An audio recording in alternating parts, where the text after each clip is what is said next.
Boa tarde a todos. Este é um painel que eu acho que é muito interessante, porque ele vai tratar de um assunto que conta com a imensa simpatia, eu acho, dos cariocas, que conta realmente com a melhor das impressões que a gente tem quanto a algo que pode, de verdade, ser um sucesso no Rio de Janeiro, e do Rio de Janeiro ser exportado para o Brasil e para o mundo todo, que são as indústrias criativas. O Rio de Janeiro ele é famoso pelas suas festas, manifestações e pelos eventos gigantescos que ele faz, como são o Rock in Rio, o Réveillon e o Carnaval. E ele também é famoso pelas artes que a gente vê em cada esquina, os murais de grafite, os artistas de rua. Então, o Rio de Janeiro tem uma vocação inequívoca para a música, para as artes em geral, e a gente vai estar conversando um pouquinho sobre a importância que isso pode ter para a retomada do crescimento econômico e da alegria de viver no Rio de Janeiro. Para começar a tratar desse assunto, eu vou convidar a professora Alessandra Baiocchi, que é da PUC-Rio, para conversar um pouquinho conosco com o tema que é da sua maior especialidade, que é o marketing de localidade. Por favor, Alessandra. Boa tarde, muito obrigada pelo convite. É uma honra fazer parte desse grupo. Eu sempre quis ser parte, desse grande coro que acredita no poder da indústria criativa para o desenvolvimento das cidades. Então, para mim é uma grande alegria ser uma voz a mais para me juntar nesse grande coro. Bom, eu sou professora de marketing da PUC-Rio. Na realidade, eu vim do mundo corporativo, esse ano eu faço 10 anos como professora, me encantei pela profissão e gostei tanto que eu resolvi voltar a estudar e a estudar mais. Então, estou terminando esse ano o doutorado e a minha pesquisa é justamente sobre o impacto das indústrias criativas no desenvolvimento das cidades. Então, eu escolhi como objeto de estudo a importância da música ao vivo para o branding das cidades. Eu estou estudando a música no Rio de Janeiro, e dentro dessa trajetória eu tive algumas oportunidades bem bacanas. Uma delas foi ir para o Canadá estudar. Eu ganhei um prêmio da Global Affairs Canada e eu fui para Montreal fazer um doutorado sanduíche. E Montreal é uma cidade assim, bastante curiosa, porque ela escolheu ter um posicionamento como metrópole cultural e desenvolveu infraestrutura, desenvolveu políticas públicas para se tornar esta metrópole cultural. Então, esse meu trabalho de pesquisa, eu comparo Montreal com o Rio de Janeiro, que tem uma identidade com a cultura, com a música fortíssimas, que já construiu uma infraestrutura, mas ainda tem muito potencial a se desenvolver. Então, o que eu vou falar hoje aqui com vocês é um pouco do resultado dessa minha pesquisa, onde eu estudo o branding de cidades criativas, tendo como objeto a música da cidade. Bom, por que falar de marketing de cidades? Por que falar de branding de cidades? Gente, porque as cidades competem entre si, elas competem por investimentos, por turistas, por moradores qualificados, E essa competição global está cada vez mais acirrada por conta das tecnologias, do encurtamento de distâncias e tantos outros fatores. E a indústria criativa, dentro desse contexto, é um elemento de diferenciação muito forte, As cidades criativas que usam a sua indústria criativa para se posicionar, para se diferenciar no mercado, ela ganha uma vantagem competitiva. Então, todo esse estudo de marketing de localidades, marketing de cidades, branding de cidades, veio para atender esse novo contexto, de competitividade global entre as cidades e também levando em consideração a economia criativa e a cultura das cidades como elemento de diferenciação. Então, falando sobre diferenciação, o que é uma marca? Uma marca é aquilo que diferencia, que identifica, que faz um Rock in Rio ser diferente de um Lollapalooza, E o que faz uma cidade ser diferente? Diversos aspectos, mas um muito forte é a cultura da cidade, é a indústria criativa que acontece na cidade. Então, você tem uma cidade que quer se desenvolver, você tem um mundo competitivo, como é que você pode aplicar os conceitos, os estudos, as estratégias de marketing para poder desenvolver esta cidade tendo em vista a sua economia criativa? Tem diversas formas de fazer isso. Agora, sim, tem também uma crítica que como você pode comparar uma cidade com um produto? Cidade é um fenômeno muito mais complexo, e né? A cidade tem todo o aspecto material, né, que são suas edificações, sua geografia, né, seus pontos turísticos, tem todo o aspecto imaterial, né, que são as narrativas das cidades, o que você sente naquela cidade, né, as histórias sobre aquela cidade, e tudo isso se junta, né, quando a gente vai trabalhar o marketing da cidade, que também, para complicar ainda mais, é uma marca construída por diversas pessoas. São diversos stakeholders que participam da construção da marca da cidade. Então, nós temos os gestores, nós temos os cidadãos, nós temos os visitantes, todo mundo empresarial. Então, uma cidade é um fenômeno muito mais complexo para se administrar. Então, como podemos desenvolver a marca das cidades usando todas essas ferramentas de marketing de localidades e tendo em vista a sua indústria criativa? Bom, eu escolhi para falar com vocês aqui 4 pontos que eu acho assim fundamentais nessa discussão. Não são os únicos, tá? Tem diversos outros, mas eu acho que para esse painel, para esse contexto que a gente está trabalhando, esses 4 pontos que eu vou trazer vão dar assim pano para manga, pano para outras discussões, né? O primeiro ponto é a identidade. É a identidade da cidade, é a sua identidade, vamos falar principalmente da sua identidade cultural. É importante para quem vai trabalhar a marca da cidade, que quer desenvolver a marca da cidade, conhecer a cultura da cidade. Mas não somente aquela cultura que é mais conhecida, que é a imagem para o mundo, mas conhecer os seus territórios culturais, conhecer as suas manifestações, conhecer as suas diversas músicas, conhecer a sua arte, o seu artesanato, né? Tudo aquilo que acontece na cidade. Então, o primeiro passo, acho, assim, na minha visão, é você estudar e conhecer os diversos territórios culturais, as identidades das cidades, que são identidades múltiplas. Passando por esse ponto, pensar na infraestrutura, né? E como pensar na infraestrutura?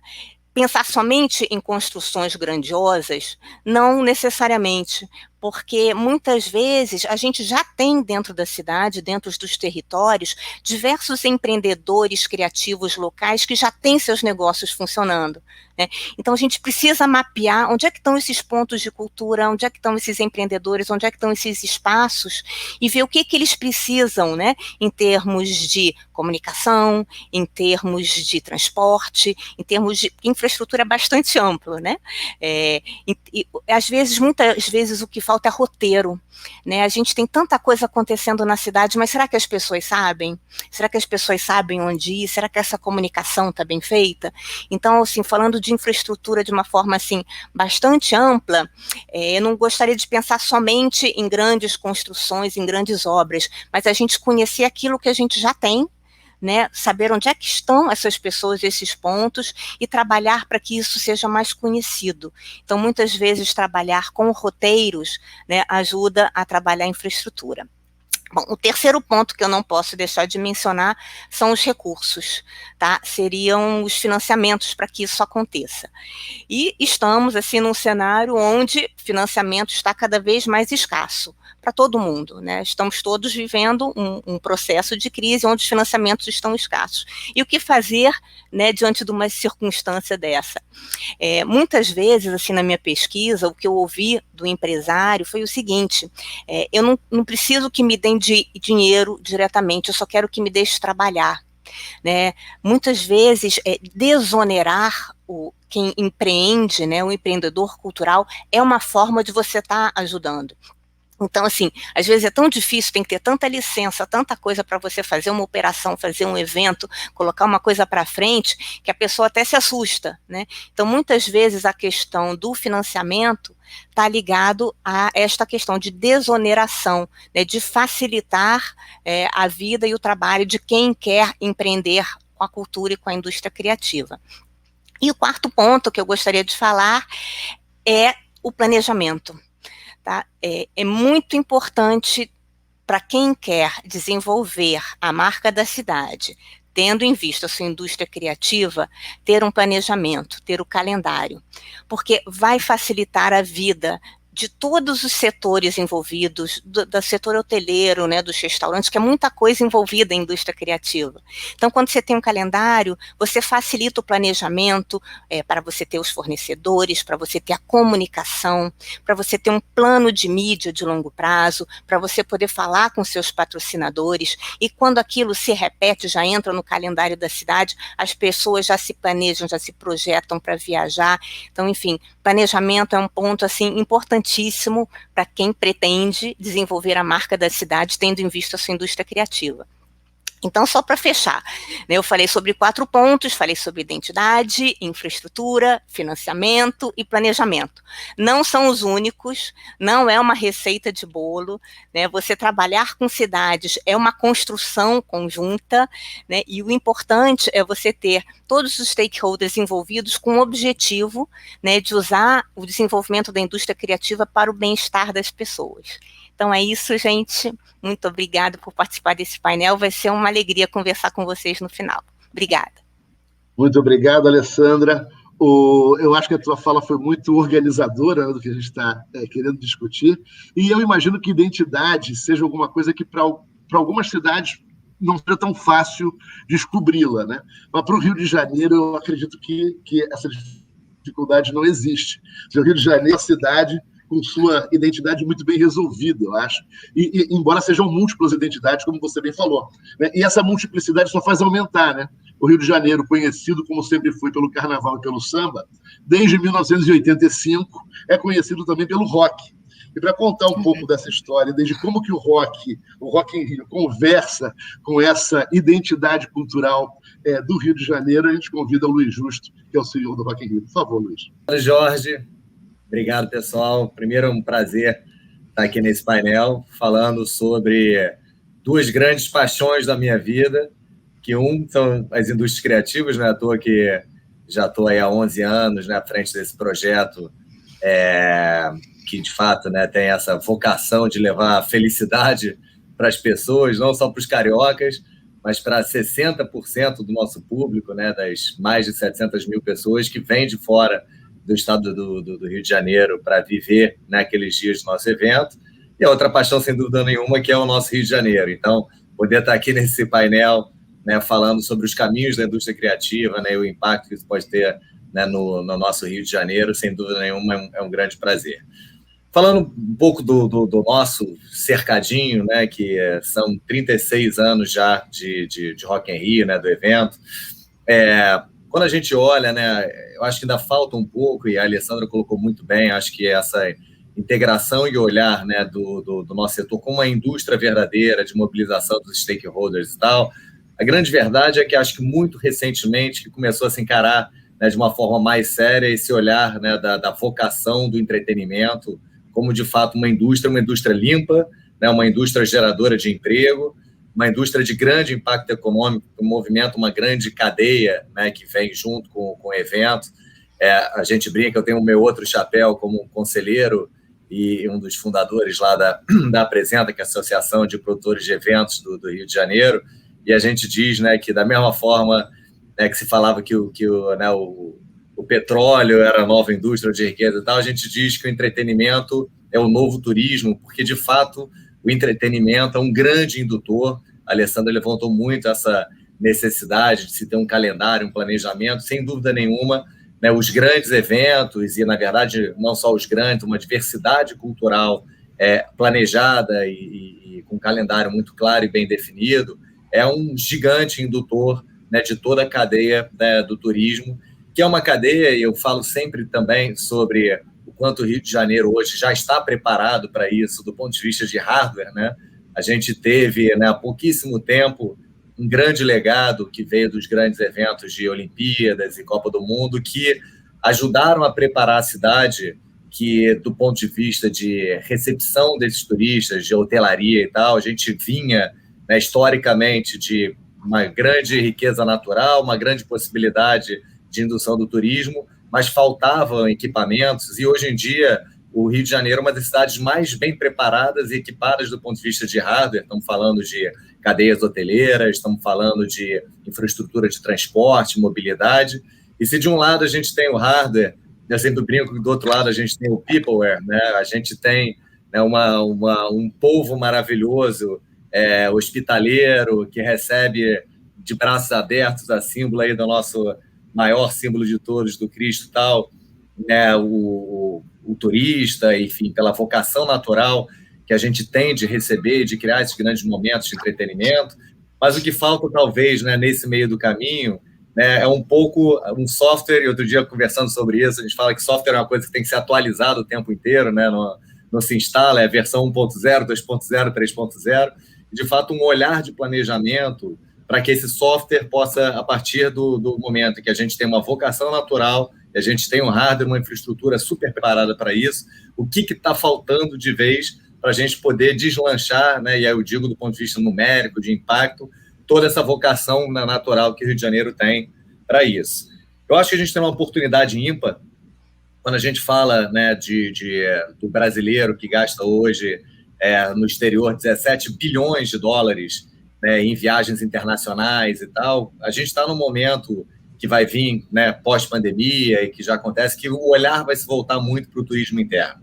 Então, acho que o primeiro olhar que a gente tem que ter, e de novo, seja no planejamento de eventos, mas no planejamento como cidade, como o Rio vai se preparar para essa grande oportunidade que se coloca à nossa frente, da própria vocação do turismo interno em receber, né, o brasileiro de braços abertos dentro da nossa cidade. Isso envolve, mais uma vez, planejamento. Eu repito aqui, né, no Rock in Rio, para vocês terem uma ideia, em um único evento, né, de uma possibilidade de um grande calendário, o Rock in Rio gera um impacto econômico para a cidade do Rio de Janeiro de 1,7 bilhão de reais a cada edição. Isso através da movimentação que você tem do Rock in Rio, da hotelaria, da gastronomia, dos próprios outros equipamentos turísticos, né? A gente tem uma relação muito próxima com o pessoal do Bondinho, do Pão de Açúcar, do Cristo, dos museus, de todos os atrativos, e como nos momentos de grandes eventos, obviamente como o Carnaval, o próprio Rock in Rio e tal, isso movimenta todo o ecossistema turístico da cidade. Então, por isso que, de fato, né, os eventos, os grandes eventos, são grandes catalisadores e promotores do turismo, e tem que ser olhado, de fato, como uma única cadeia, né, uma gestão de uma cadeia estratégica. Os eventos têm um papel também de grande relevância de comunicação. A Alessandra falou muito das marcas da cidade, né, e o Rock in Rio, a cada edição, de fato, pelo impacto que a gente tem também, né, não só econômico, mas também de comunicação, a imagem do Rio de Janeiro que está sendo construída, né, para fora do Rio de Janeiro, para fora do Brasil. A gente sempre, com muito orgulho, mesmo quando a gente vai levar e fazer o nosso evento fora do Brasil, todo mundo pergunta, mas por que é Rock in Rio, Lisboa, Rock in Rio, né, Las Vegas? Porque, de fato, a nossa marca, né, e a Alessandra falou muito disso, a gente carrega, né, os valores culturais do Rio de Janeiro no nosso nome, na nossa marca. E cada vez que um evento desse está acontecendo, seja aqui, né, na nossa cidade querida, ou seja fora, de fato é um reforço de comunicação e de imagem de um Rio de Janeiro que dá certo, né, de um Rio de Janeiro que recebe e acolhe bem as pessoas, com profissionalismo, gerador de emprego, né, a nossa indústria, para vocês terem uma noção, também falando de um único evento, o Rock in Rio gera a cada edição 20 mil empregos diretos, né, de pessoas trabalhando no evento. Imagina você tendo um calendário, né, permanente e recorrente, né, a capacidade, né, rápida de geração de emprego que você tem a partir de um olhar de uma política. E quando eu digo política, não é só política governo, né, eu acho que política é uma articulação, né, de todos esses stakeholders, iniciativa privada. Como eu disse aqui, a gente, como setor, se mobilizou numa associação na Apresenta, e os grandes ganhos que a gente já tem, só a partir do momento que a gente juntou esses stakeholders da iniciativa privada para poder ter um olhar de planejamento como indústria, né, como as demais indústrias, né, se colocam. Então, o meu olhar é que, de fato, o Rio de Janeiro tem essa vocação, né? Nós somos festeiros por natureza, mas festa e diversão é algo que também pode ser muito olhado e levado a sério, né? De fato, pelos números, né, que eu já compartilhei aqui de um único evento, uma indústria de grande impacto e de geração de emprego, que está sofrendo durante essa pandemia, né? Foi a primeira a parar e vai ser provavelmente a última a retomar. A gente anunciou recentemente, né, o adiamento do evento, do Rock in Rio, que estava trabalhando muito, com muita esperança, mas, sem dúvida nenhuma, ainda não é o momento de se realizar. Então, em vez de ser setembro desse ano, passa para setembro de 22, assim como nós muitas outras empresas, né, estão vivendo essa situação, né, complicadérrima de você, né, operar quase 2 anos sem geração de receita. Então, vai ter que ter um olhar, né, de retomada muito importante para esse setor, porque muitas empresas dessa cadeia ficaram, de fato, machucadas, mas a verdade verdadeira é que esse processo de retomada e de geração de emprego, ela é uma indústria que é de geração muito rápida de emprego, de muito fácil capacitação para as pessoas para poderem entrar, né, e trabalhar nesse setor. Então, assim, o meu olhar é que eu acho que, além dessa vocação natural, além de todos os impactos que a gente coloca no Brasil, no Rio de Janeiro, né, através da nossa indústria, é um olhar também de uma indústria, das possibilidades que você tem através dela, de olhar para o futuro, né? Hoje o Rock in Rio, eu tenho muitas conversas, a gente está falando aqui, né, de desenvolvimento de cidades, como repensar as cidades. Pensa que quando acontece um Rock in Rio, a cada edição naqueles 7 dias, o Rock in Rio é maior do que 95% de todos os municípios do Brasil. Então, imagina a capacidade que você tem, né, em um evento como esse, testar dinâmicas de novas cidades, né? Por que não olhar o Rock in Rio como modelo de vamos transformar, através da cidade do rock lá que a gente tem, numa Smart City, e entender como é que a gente consegue gerenciar fluxos de pessoas, como é que a gente consegue, né, otimizar a gestão dessa mini cidade prototipada de 7 dias e aplicar essas melhores práticas né, na nossa grande cidade. Então, a verdade é que o setor de eventos tem, né, uma possibilidade de viver e contribuir diariamente, seja, de novo, pela construção de imagem, seja pela geração de renda, seja pela geração de empregos, e seja até mesmo como prototipagem de tecnologias de pequenas cidades que se estruturam, né, com início, meio e fim, como qualquer projeto que você quer, né, poder olhar e prototipar. E, sem dúvida nenhuma, né, acho que o ganho principal que a gente tem, né, nesse olhar de construção de marca é que o Rio de Janeiro vem sido combalido cada vez mais, e isso é um outro ponto que eu sempre que tenho a oportunidade de falar do Rio de Janeiro, eu falo do ponto de vista de imagem, né, a destruição, né, própria, né, do carioca, né, pela sua própria imagem, pela sua própria imprensa, e a forma como a gente vem, né, lidando com as questões da nossa cidade, né, para fora, através da imprensa. E eu acho que os eventos têm, de fato, uma possibilidade de ser um grande dinamizador desse Rio de Janeiro que dá certo, né? Então, o meu convite é que, através, né, de fato, de um calendário bem planejado, e que o Rock in Rio está aí como soldado nessa missão de construir uma imagem positiva para o nosso Rio de Janeiro, a gente possa, através dos nossos eventos, ser uma grande porta de entrada, né, não só para os turistas, mas também para novos negócios, e mostrar a possibilidade que a gente tem, sim, de fazer, né, grandes negócios dentro da nossa cidade. Eu acho que assim, o Rock in Rio foi uma revolução na cidade, né? Eu me lembro como se fosse hoje, eu indo pelo Alto da Boa Vista para o primeiro Rock in Rio, e a emoção que a gente sentia, e eu acho que deixou uma marca indelével. Na hora que a gente for discutir, a gente vai falar um pouquinho sobre os outros negócios do Rock in Rio também, porque a gente sabe que não é só aquele espetáculo, vocês mexem com mais gente. Eu queria agora convidar o Léo para fazer meio que até um contraponto, assim, o outro lado dessa história, que é a arte que nasce espontaneamente nas ruas, ou seja, a vocação do Rio de Janeiro não é uma vocação exclusivamente forjada por políticas públicas e no planejamento governamental. Acho que o povo do Rio de Janeiro, ele desenvolveu isso naturalmente ao longo da sua história. E eu queria que o Léo conversasse um pouco conosco sobre isso. Bem, queria agradecer o convite formulado por vocês, em particular o Jorge Ávila e a equipe, né, desse evento, que eu acho uma mesa redonda assim, super estimulante, pessoas assim, muito especiais, e cada um com a sua formação, né, que eu acho que contribui a essa síntese que a gente deseja mesmo fazer para elevar o Rio de Janeiro, né, em termos de qualidade de serviços culturais, já que o Rio de Janeiro já é um grande irradiador cultural, uma fonte inesgotável de cultura.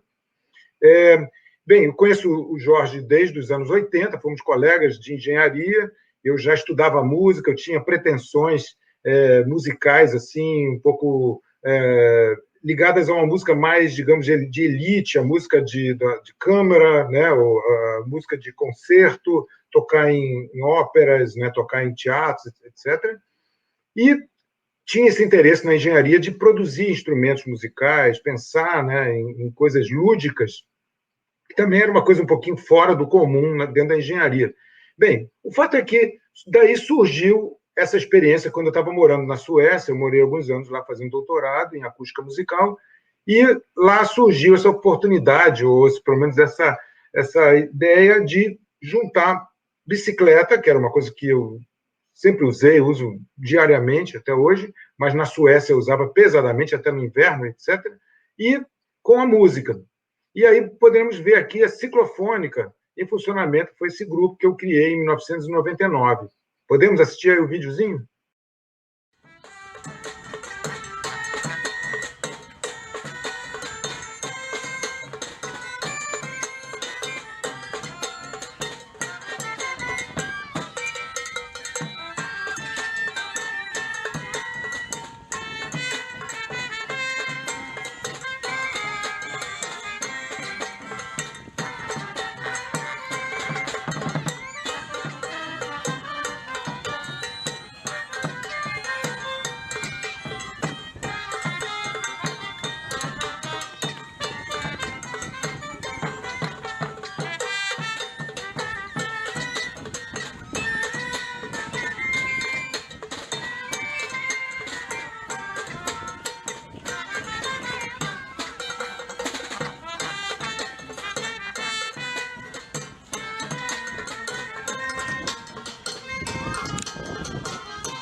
Eu costumo brincar que a ciclofônica, até aquela frase que a ciclofônica é a primeira, é a única e, sobretudo, a melhor orquestra profissional de bicicletas do mundo.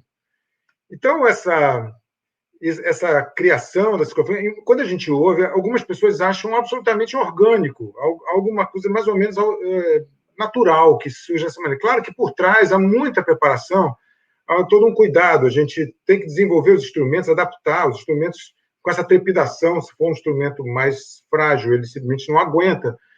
A gente tem que planejar qual é a trajetória, a gente pensa na cidade como uma partitura, né? Não só ela é o lugar onde que a gente vai fazer essa projeção com o público, com o povo, às vezes de maneira aleatória, que está ali presente, mas a gente tem que pensar em cada pedaço da cidade.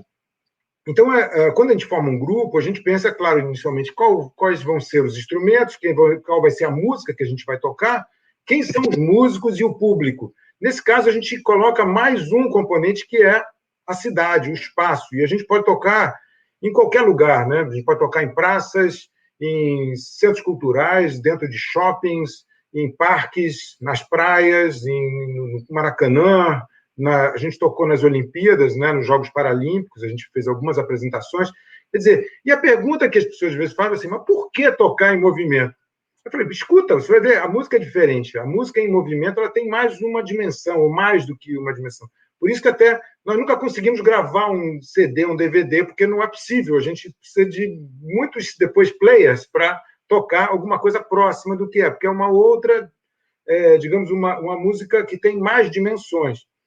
E isso surgiu de 3 perguntas básicas. Eu, como na época, doutorando em acústica musical, eu perguntava, primeira coisa, tudo bem, a ideia parece atraente, mas a primeira pergunta é, será que é possível a gente tocar com controle enquanto pedala?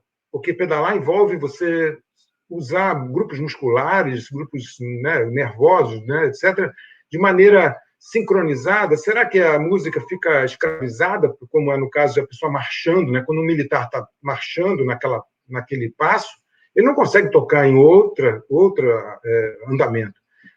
E aí isso era fácil responder, era um experimento. Eu fiz esse experimento com alguns instrumentos, com alguns ritmos em ladeira, isso eu fiz na Suécia ainda. Segunda pergunta é, que instrumentos a gente pode tocar? Será que há mais do que uns 3 ou 4? E eu fiz um levantamento organológico, especialmente, e alguns ali que a gente está vendo, alguns são instrumentos meus, outros são instrumentos adaptados, que já são perfeitos para isso. E sim, é possível, nós temos mais de 20 instrumentos. Aliás, as pessoas até, por uma questão de simplificação, falam assim, eu só quero tocar esses 2 ou 3, mas, na verdade, cada um toca no grupo uns 6 ou 7 instrumentos. Outra pergunta, que é a crucial, que é, será que se você se propõe a tocar em movimento, será que uma pessoa vai escutar a outra e vamos conseguir fazer música? Né? Porque tocar sozinho é fácil, é uma coisa assim, eu estou fechado no meu mundo, estou tocando. Agora, aquele músico, pianista que está tocando, né, no seu quarto, na sua sala, mas e tocar com o outro, com os outros e com a cidade, né? Então, essa experiência só foi possível quando eu voltei ao Brasil e juntei esse grupo de músicos profissionais que tem que ter, diferentemente, né, do que o Luiz está falando sobre o Rock in Rio, que é um evento gigantesco, fantástico, maravilhoso, e que envolve realmente milhões de pessoas, né, de recursos, de capacitações. A gente precisa realmente de algo mais bem artesanal, né? A cidade, para a gente, passa a ser o nosso meio, a gente tem que ter um cuidado, a gente tem que passar antes, diversas vezes, por aquele lugar, para saber como vai ser. Eu vou até só dar um exemplo, porque alguns de vocês trabalham ali perto da São Clemente, né? A Júlia trabalha ali, imagino que na Casa Firjan. É uma das ruas mais lindas, eu sou apaixonado, a vida inteira eu passei por aquela rua, né? Seja estudando, seja indo para o clube, etc. E hoje continuo passando. Mas é uma das piores ruas para se pedalar. Por quê? A gente, quando toca na ciclofônica, a gente vê, a gente revela que o calçamento dela é muito estreito, a rua, o asfaltamento dela é totalmente irregular, ela é muito estreita. Então, ela, embora seja uma rua tão representativa, tantas coisas, Casa de Rui Barbosa, Casa Firjan, Consulado de Portugal, Escola Alemã, Santo Inácio, logo depois ele desemboca no Largo dos Leões, etc. É uma rua muito difícil. A gente já tentou tocar uma vez, tocamos música em homenagem ao Rui Barbosa, etc. Mas é muito difícil, muito arriscado. Então a gente fica conhecendo esses meandros da cidade, esse detalhe da cidade, cada pedacinho. Então, eu, quando passei, e no ano de 2015, quando foram os 450 anos do Rio de Janeiro, a gente ganhou, né, esse projeto, né, que foi financiado pelo Rio de Janeiro, por aquela comissão, né, dos 450 anos. Foi uma oportunidade incrível. A gente percorreu mais de 50 bairros do Rio de Janeiro. Tudo bem, são 170 bairros aproximadamente. Mas a gente conseguiu percorrer praticamente 50 bairros do Rio, tocando, e vocês veem naquele vídeo, depois vocês podem ver de novo, e tem muitos outros vídeos que a gente pode disponibilizar. A ideia é que a gente se torne algo quase que íntimo da cidade, né? A gente toca com os músicos locais, vocês veem lá um rapaz que toca um desses campeões de embaixadinha, então ele ficou tocando com a gente a bola, né? E ele era o nosso maestro, a gente estava tocando dentro do andamento dele, talvez não dê para ver isso no vídeo, né? Mas a gente fazia os músicos de rua, a gente já tocou diversas vezes, por exemplo, na Feira de São Cristóvão, e lá a gente toca lá com os músicos de lá, e com os não músicos, tem um sujeito que ele é um sósia do Luiz Gonzaga. A gente descobriu que ele não toca acordeon, ele só segura o acordeon, mas ele é perfeito, só falta tocar. Ele é uma escultura viva. E foi espetacular esses contatos com os repentistas, né, com o mestre Azulão, que a gente conheceu, acho que é o nome dele, que faleceu logo depois. Então, a gente vai conhecendo essas pessoas maravilhosas do Rio de Janeiro e de outras cidades. E o legal é que o nosso padrinho é o Hermeto Pascoal, Quando eu mostrei a ideia para ele, em 99 ainda, tivemos uma longa conversa, ele falou, peraí, o campeão, ele não chama ninguém pelo nome, campeão, essa ideia, cara, eu acho que é minha essa ideia. Estou achando que essa ideia é minha, não é sua, não. Eu fiquei assim, até meio preocupado. Falei, como assim? Ele falou assim, não, pensando bem, eu não ando de bicicleta, então não deve ser minha ideia. Então, acho que é tua mesmo. Então, essa coisa, ele se identificou totalmente. E mostrou para o neto dele, que era uma criança na época, uma criancinha, e a gente tem tido uma cooperação com ele, ele já tocou com a gente diversas vezes, ele já tocou lá no Jabur, né? E a gente fica conhecendo, né, esses detalhes do Rio de Janeiro, as pessoas, né? Isso é uma coisa adorável. Então, assim, a gente pretende, o que a gente quer, a ideia também é da gente exportar a ciclofônica. Já toquei nos Estados Unidos, já fiz uma ciclofônica nos Estados Unidos, já fiz no Equador, na Colômbia. A gente, no ano passado, infelizmente, não conseguiu realizar, a gente ia tocar na Alemanha, em diversas cidades, né, em homenagem a Beethoven. A gente fez um projeto Biketoven, que já tinha apoio, etc., mas que, infelizmente, né, por causa da pandemia, não foi realizado. A gente ia tocar no Nepal, não o grupo, mas ia formar um grupo no Nepal, que ia haver um encontro mundial de bicicletas, que também acabou sendo virtual.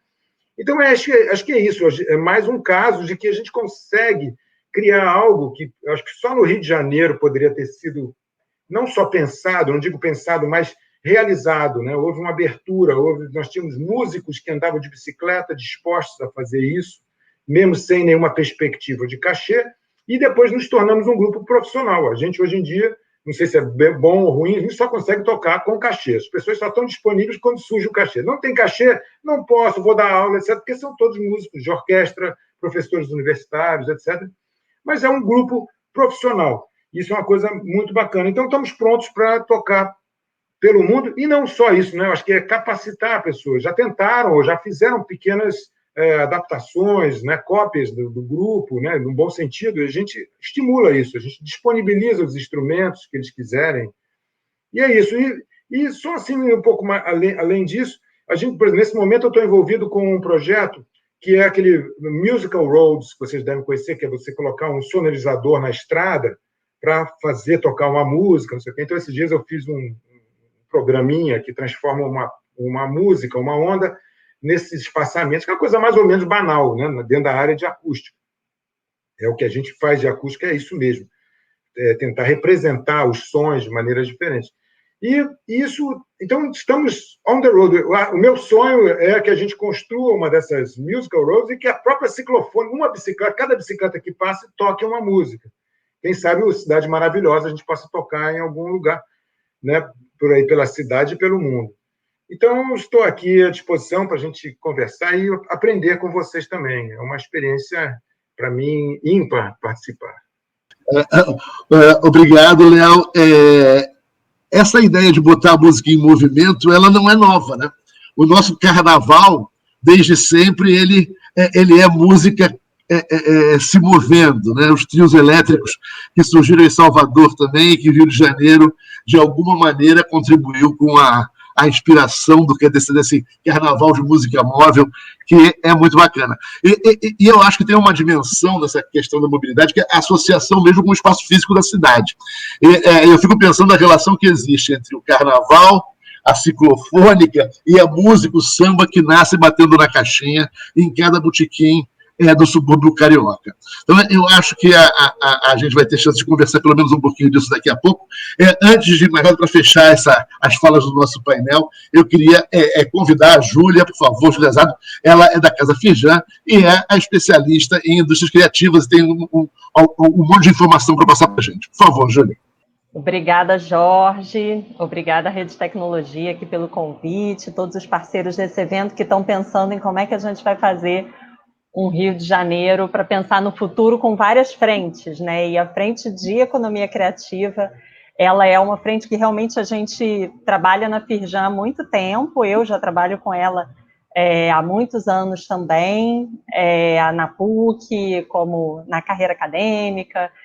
Então, assim, eu trouxe, na verdade, aqui para conversar com a gente, hoje eu acho que uma apresentação que combina com todas as outras falas desse painel, muito legal, muito complementar, né, da Alessandra, do Justo e do Leonardo, E vou apresentar um PPT para vocês, porque são alguns dados. Eu resolvi trazer a última pesquisa da Firjan, então vou compartilhar aqui a apresentação rapidinho. Pronto. Aqui nossa apresentação.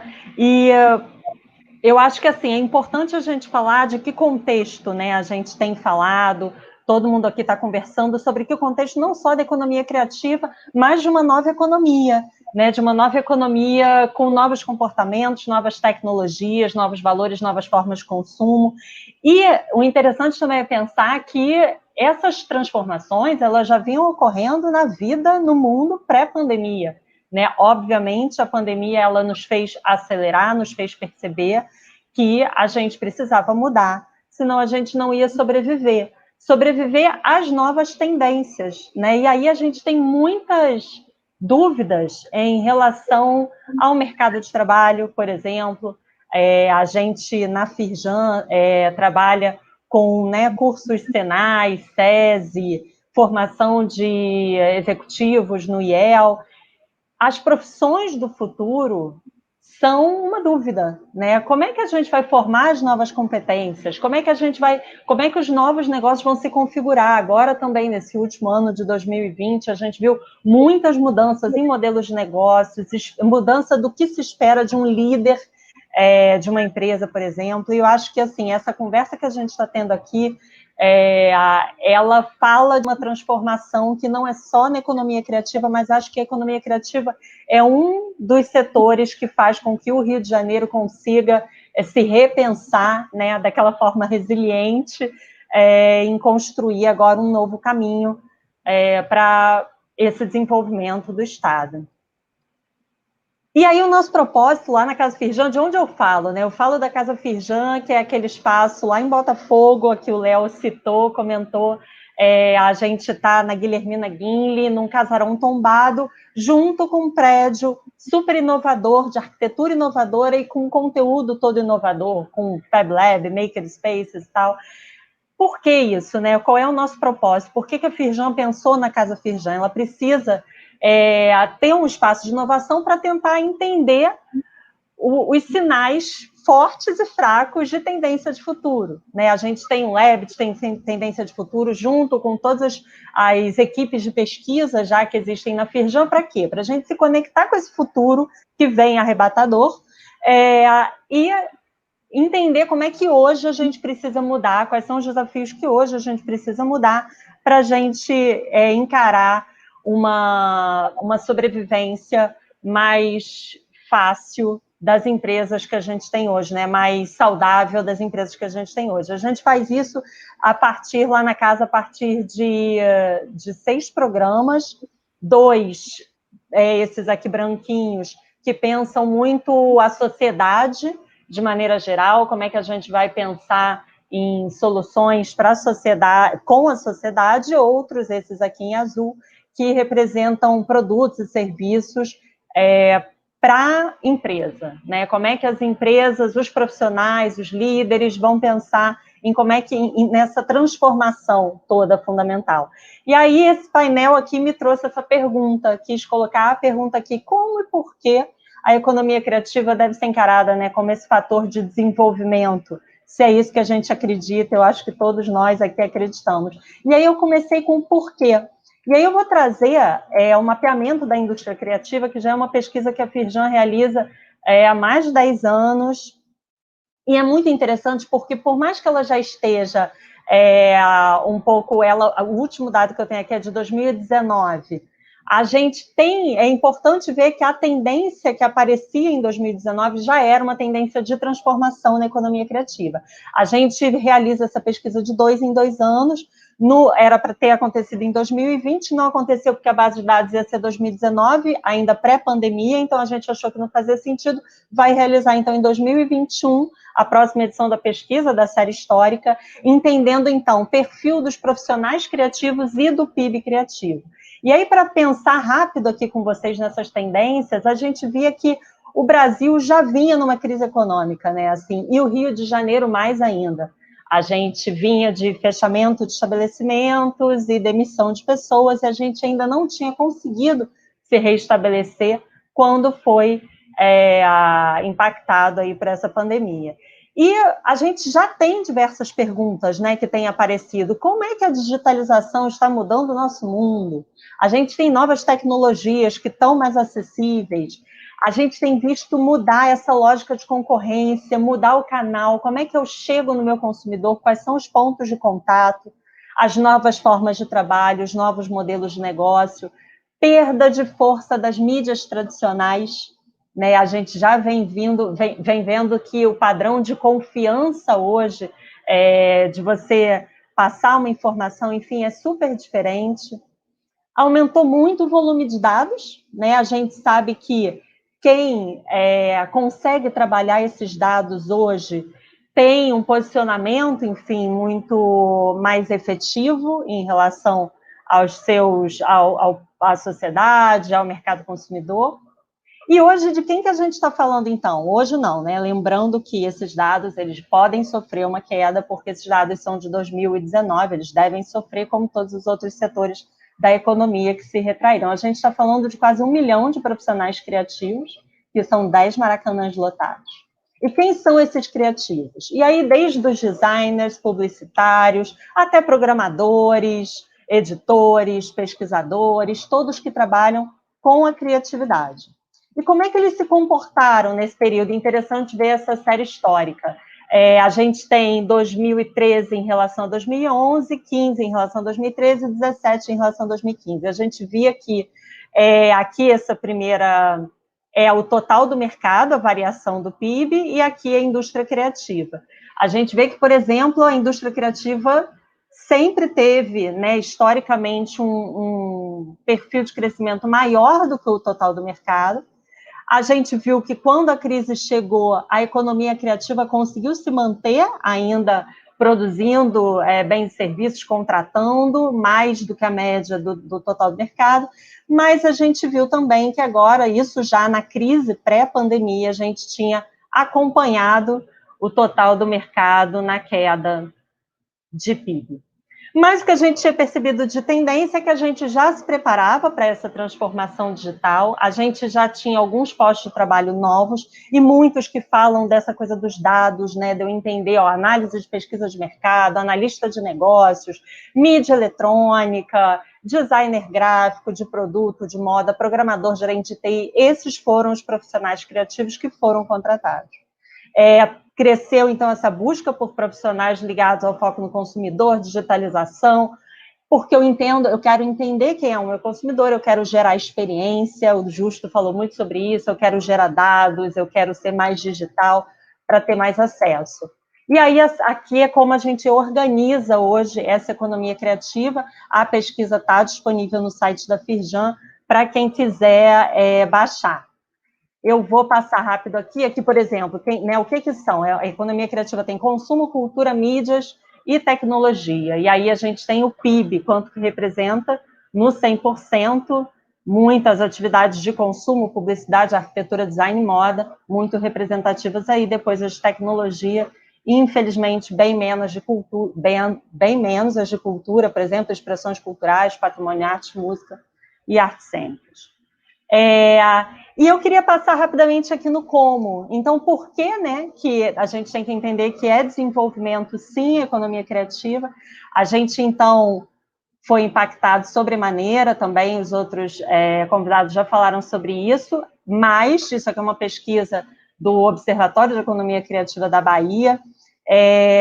A gente não ficou parada, a economia criativa não ficou parada, mais ou menos 12%, 18% investiram em novas formas de receita. E aí, quando a gente pergunta aqui como é que, né, quais são as necessidades... Acabou meu tempo aqui, que eu estou marcando, gente, mas eu estou terminando. Quando a gente pergunta quais são as necessidades, eles querem sim, como todos os outros setores de economia, um auxílio emergencial, querem desoneração tributária, mas querem também capacitação, serviços, infraestrutura, esse ambiente digital que já se configurava assim, já vinha se configurando, né? A gente precisa dessas estratégias digitais de relacionamento com o público, de trabalho remoto, isso tudo. Então, aqui são já também as orientações finais, né, do que a gente entende. A Alessandra falou muito sobre isso, a gente entende que precisa transformar essa realidade conhecendo o setor, E aí a gente tem, por exemplo, 2 profissionais aqui falando, o Justo e o Léo, né, sobre o setor da música especificamente, do entretenimento. A gente acredita que a gente precisa formar empreendedores e empreendimentos que tenham a ver com esses desafios do hoje, da transformação digital, de entender os dados, e a gente precisa criar ambientes de inovação, né? Aqui tem 3 pais dos ambientes de inovação, e eu acho que eu vou terminar aqui com essas dúvidas, né? A gente fala de ambiente de inovação, a gente fala, por exemplo, da Casa Firjan como um local de encontro. Essa foto que vocês estão vendo aqui é do Jardim da Casa. A gente acredita que a gente discute sobre essas tendências de transformação e a gente apresenta isso nos jardins da casa, para as crianças, para os idosos, porque essa mudança de transformação ela não vai acontecer só pelas empresas, mas ela está acontecendo pela sociedade. E aí algumas perguntas que ficam agora para a gente, né? E os ambientes de inovação virtuais, como ficam? E o walking distance, a gente sempre brincou que precisa ter um caminho próximo, a gente precisa se encontrar no restaurante, na praça, no bar. Como é que a gente faz isso desde o Vale do Silício? As inovações aconteciam nas empresas assim, no encontro fortuito, a serendipidade como acontece. Então, acho que esses são desafios que são muito importantes para o Rio de Janeiro, porque a vocação do Rio, ela se faz aí, né? Ela se faz nesse encontro pela cidade. Júlia, muito obrigado. A gente não tem muito tempo, mas a gente tem alguns minutos para trocar algumas ideias. Uma coisa que eu ouvindo todos vocês me ocorreu, né, foi que, assim, os tempos que a gente vive, esse tempo que a gente está, a pandemia tornou isso ainda mais evidente, né? A gente está muito interconectado, né? E o tema desse evento são as metápoles, né? Esse conceito, a ideia de metápole é mais do que uma metrópole, né? A metrópole, ela influencia o seu entorno geográfico, né? A metápole, se lançando mão de todos os vasos comunicantes possíveis nesse mundo digital, ela influencia, de uma certa maneira, o mundo inteiro. E quando a gente fala de ser um centro de referência, ter na economia criativa do Rio de Janeiro uma alavanca para o seu desenvolvimento, a gente seguramente está pensando que a gente quer influenciar o mundo. Ou seja, a gente está falando de produzir arte, cultura, entretenimento para o mundo, e essa comunicação também se dá de maneira mais transversal, né? Então, na lista da Júlia, educação não apareceu ali entre as indústrias criativas, mas a gente tem uma indústria cada vez mais pujante de bens educacionais, que conversa muito proximamente com outra indústria que a gente mencionou pouco até agora, mas que eu vou pedir para o Luiz comentar para a gente, que é a indústria dos jogos. Os games, o tema da gamificação tomou conta de toda a indústria 4.0, toma conta de toda a discussão sobre relacionamento entre empresa e sociedade, e eu acho que essas coisas, no final das contas, fazem com que a economia criativa não só represente para o Rio de Janeiro uma oportunidade ímpar, como ela em si no mundo hoje um ponto de convergência de interesses.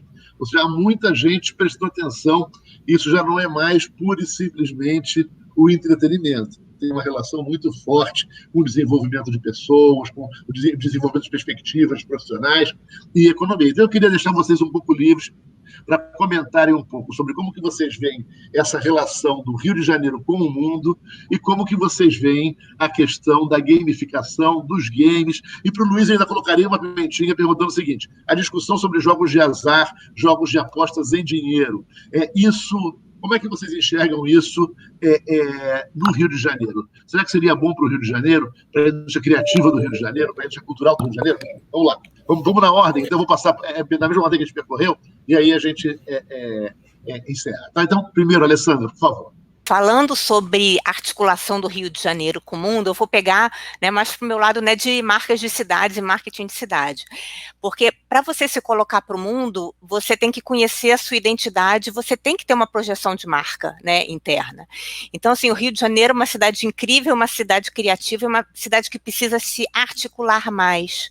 né, porque a marca de cidade é uma marca construída, né, é uma marca construída por todos nós, pela academia, pelo mundo empresarial, pelos artistas, pelos cidadãos, né, então antes da gente se projetar para o mundo, eu acho que primeiro a gente deveria, né, se articular internamente para a gente poder conhecer realmente toda a nossa força, toda a nossa vocação criativa, e aí a gente se fortalecendo internamente, a gente vai conseguir projetar isso para o mundo.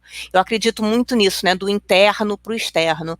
Então, assim, tentando responder a sua pergunta, Jorge, eu acho que a gente precisa primeiro de um esforço de articulação interna, né, levando em consideração também aqueles pontos que eu, né, falei lá no início, tudo isso que a gente falou, para que antes da gente se projetar, a gente conseguisse se organizar aqui internamente enquanto cidade. Tá, muito obrigado. Eu acho que esse é um movimento que ele vai e volta, né, que provavelmente uma coisa impulsiona a outra. Vamos ouvir o Luiz, o que ele tem para contar para a gente. Olha, eu já lancei um desafio num papo lá um dia na Casa Firjan. Até esqueci desse meu chapéu aqui também, que eu sou conselheiro também da Casa Firjan, lá junto com a Júlia e todo o time. Que é o seguinte, o Rio de Janeiro, né, e aí bem no tema aí da Alessandra, né, de marcas, né, das cidades, acho que ele deveria se auto-intitular, e para isso criar um planejamento, para que isso de fato fosse verdade, a potencial futura capital da experiência do mundo. Né? E a gente vive a economia da experiência. Né? Hoje tudo, quando você fala, Jorge, muito apropriadamente, né, e não é só o game, que o game, na verdade, é uma forma, né, lúdica de você colocar a experiência em tudo que você faz. Né? Então, a gente está investindo, por exemplo, no Rock in Rio, muito no edutainment, que é como é que você traz um entretenimento para a educação, para que a experiência de educação, ao ser lúdica e gerar uma experiência, de fato, né, desejável e tal, você consegue aumentar, inclusive, a produtividade do ensino. O game é simplesmente isso, né? De fato, como é que você consegue criar realidades e experiências que você possa, o game, que eu digo os games digitais, ter cada vez mais imersivos em experiências, porque é o que as pessoas hoje, cada vez mais, elas querem ter menos e elas querem viver mais experiências, e a nossa cidade, acho que tem, né, tudo, seja do ponto de vista das experiências naturais, seja das experiências construídas através do nosso povo. E falando um pouco a história, como você falou, né, dos jogos de azar, eu sou um grande defensor, né, de Rock in Rio. A gente fez uma edição em 2015 em Las Vegas, e quando você vê, né, uma economia, obviamente, muito bem regulamentada, muito bem, né, estruturada, para que isso seja, né, um grande indutor, gerador de turismo, de economia e tal, por que não? Inclusive um grande alavancador também da construção de shows, de eventos, de experiências, como é o exemplo de sucesso de Las Vegas. Então, eu sou um grande defensor, obviamente feito com responsabilidade, né, com planejamento e tal. Eu acho que é um grande alavancador, sim, eu sou um grande apoiador da ideia. Muito obrigado, Luiz. Léo, fala para a gente um pouquinho do que você pensa disso. O Rio de Janeiro como palco, o Rio de Janeiro como atração para o mundo. Eu acho que, estamos falando sobre um pouco de tecnologia, eu acho interessante que a bicicleta, que é aquela coisa tão rudimentar, ela está se tornando algo muito também sofisticado, né? Você hoje em dia tem aquelas bicicletas compartilhadas, você tem essas bicicletas elétricas, etc. E eu sou apaixonado também por esse tema, embora eu use mais uma bicicleta mesmo comum.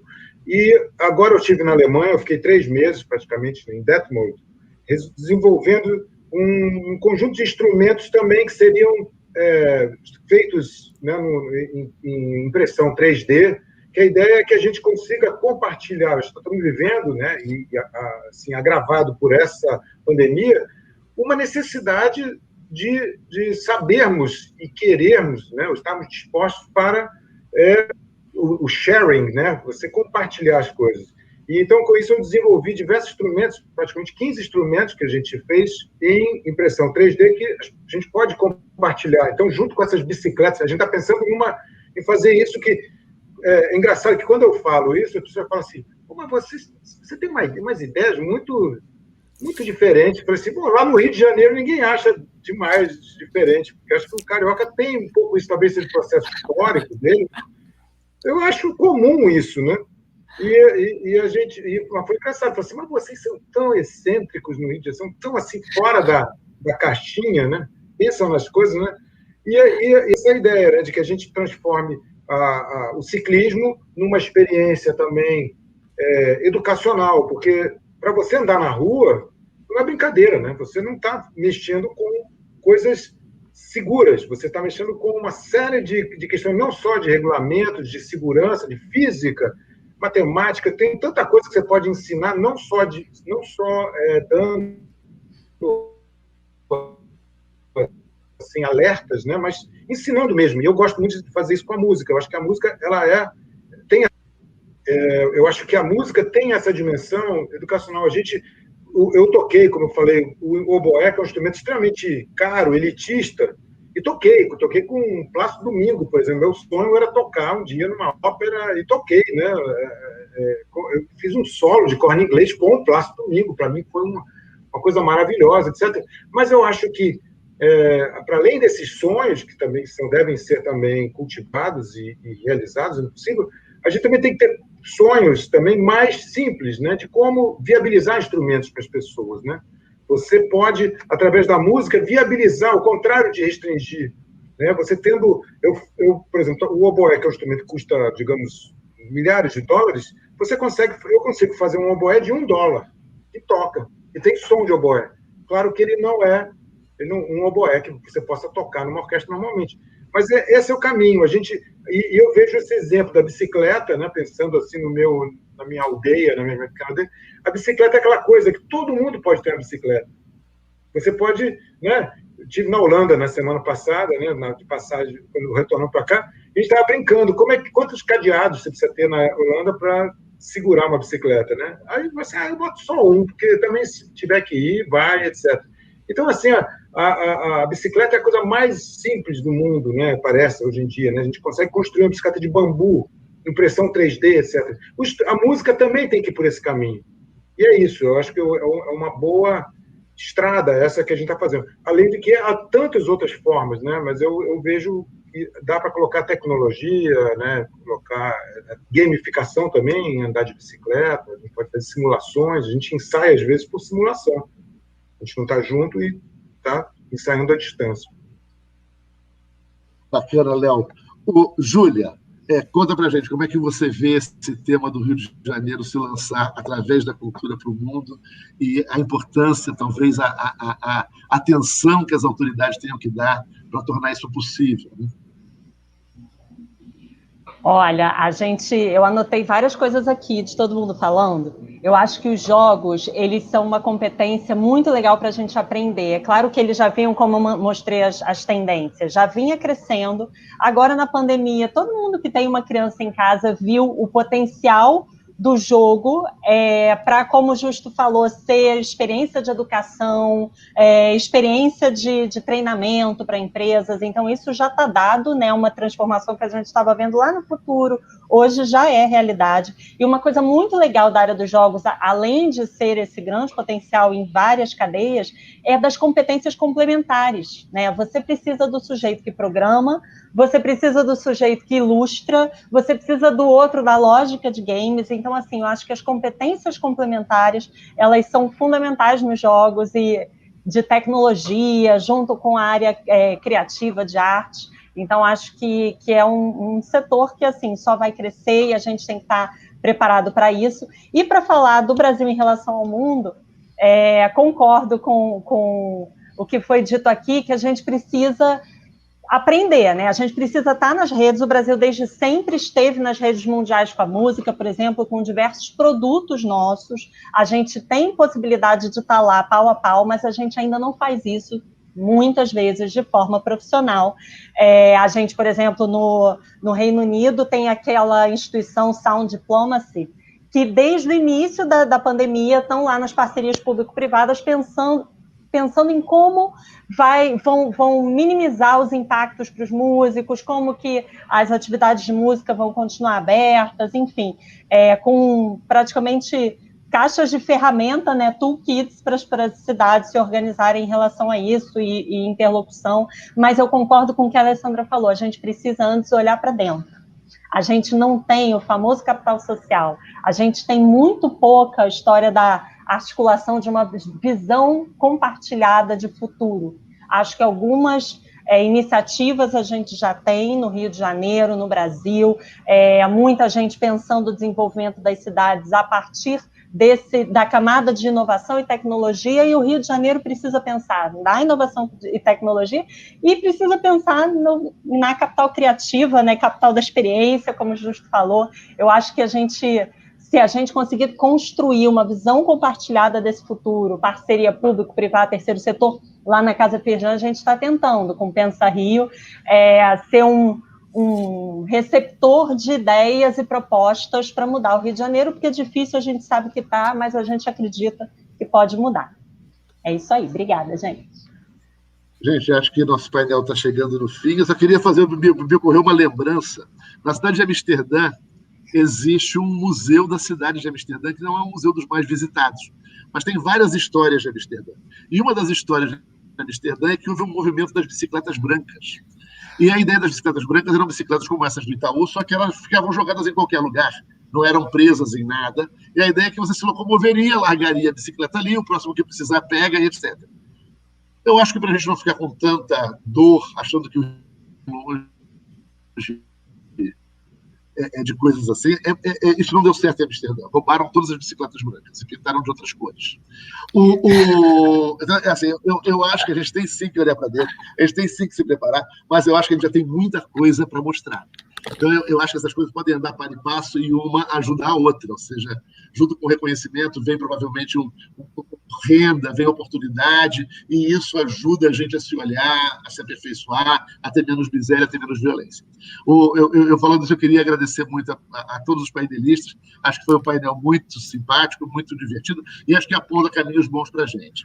A gente está, junto com a Unirio, junto com a FIComércio, junto com todos os parceiros que estão reunidos aqui, lançando proximamente uma iniciativa para discutir quais são os gargalos para o maior desenvolvimento e mais rápido desenvolvimento do turismo e das indústrias criativas no Rio de Janeiro. Assim, eu acho que a gente abordou aqui ligeiramente os temas que a gente vai ter que trabalhar: infraestrutura, capacitação de recursos humanos, acesso à tecnologia, infraestrutura de telecomunicações. Então, eu acho que vai ser uma experiência muito bacana, e eu queria desde já convidar vocês e todo o público que está assistindo a gente a ficar antenado nessa agenda que a Rede de Tecnologia vai estar divulgando proximamente, ligada às indústrias criativas. Tá bom? Então, muito obrigado, Luiz, muito obrigado, Léo, muito obrigado, Júlia, muito obrigado, Alessandra, e obrigado à nossa audiência aqui. Eu espero que esteja sendo numerosa.